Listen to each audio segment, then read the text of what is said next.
Okay, today I'm interviewing Miss Lockridge and Miss Weinstein at Central High School. They are co-teachers of a 10th grade biology class. And I've had the pleasure of watching a couple of y'all's classes, and it's always very organized, fun, and there are no behavior problems. So I would like for y'all to give me some feedback on how you managed to get that to happen. So first of all, I just want to ask you, how do you how do you plan together? Let's start. I will start. Well, we have PLCs every week where we meet not just the two of us as co-teachers, but with the other two biology teachers. And at that point, we plan what we're going to be teaching that week. And at that point, we all exchange resources together, but usually we spend time, just the two of us, talking outside of PLC, whether that just be kind of in between when kids are doing activities and we have a free moment. We'll plan kind of sporadically whenever we get the chance. And one person might find something that they like and they want to do it and share it with the other person, and we just kind of bounce ideas off of each other. Okay, great. So how do you come up with the activities that you have that I've seen?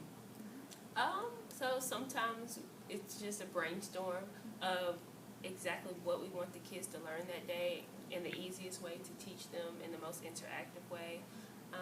Sometimes we find activities online. We used to do a lot of Gizmo, which is like online lab activities. So it's a variation of what we find and what we can think of. There we go. Okay, earlier you were sharing with me about a soul train activity that you did. Can you explain a little bit about that? Sure. So we try kind of the structure of our class is that the class that you've been observing, it's a double block class, meaning we have them for 2 class periods. So usually what we do is the first hour is some type of notes or some type of direct instruction where they're learning new information. And then the second part of that class is usually where they actually get to practice that information. So we were teaching our kids all about DNA and RNA. We're still doing that right now, making proteins, all about the central dogma. So we did a soul train activity where basically we moved the desks out of the way and kids had their different bases, nitrogenous bases, and they had to find a partner that was their complementary base pair. So we made all of the bases out. We just wrote the different letters, and the kids already knew what matched up with what. And we turned on the music, and we put down tape on the ground. You can actually still see some of the tape on the floor. And we had the kids just dance down the soul train. And so the first time they danced down, they made a DNA strand, and that was to show the process of replication. Yes. And then we had them line up in one line, and we gave them new letters because they had to make a strand of RNA to show the transcription process. And then they had to dance down the line by themselves, but they still had to place their RNA base on the correct DNA complementary base. So as they danced down, they put their letters down on the floor. And so once they've found their partner, then they also have to know where they put the letters down on the floor. So it's a combination of having to figure out where they're going and who they're doing that with. Those are great ideas.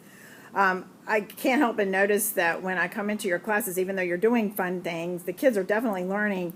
What do you think the key is that it's not, as some teachers would say, oh, if I let my class do that, it would be mayhem. How come it doesn't happen in your class? Repetition.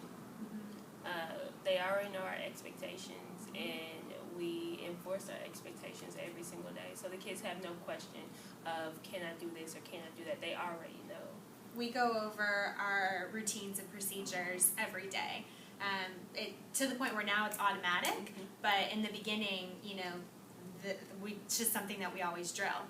For example, the tables as you see them now, after we did the soul train, we decided to move the kids into groups as we were moving desks around. And we actually let the kids pick their own groups and give them the opportunity to be responsible and have some ownership in the class. And right now about half of our classes are still in their same assigned seats, but the other half had to get seating charts.